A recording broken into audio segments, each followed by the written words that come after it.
Danas predstavljamo jedno od najprodavanijih kamovih autosedišta u Menda dečijoj radnji. Koje je to sedište i po čemu je ono posebno zanimljivo?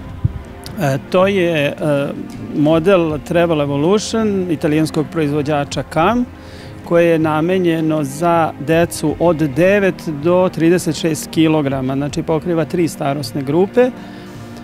Koristi se kombinovano od 9 do 18 kg sa jastucima, ulošcima i pojasevima za vezivanje.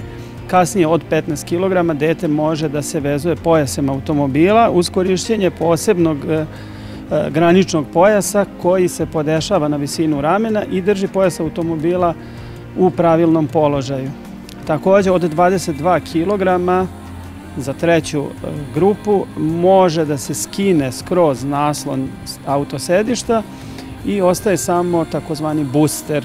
On se može koristiti od 22 do 36 kg. Dakle, ovo autosedište prati rast deteta.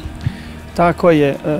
Pored toga što se prilagođava uzrastu i kilaži deteta, također od 9 do 18 kg kada se koriste pojasevi autosedišta, vrlo lako se podižu na željeni nivo jer je preporučeno da pojasevi budu u visini ramena. Tako da prati rast deteta od 9 pa sve do 36 kg. Po kojoj ceni možemo da nabavimo ovo Travel Evolution autosedište?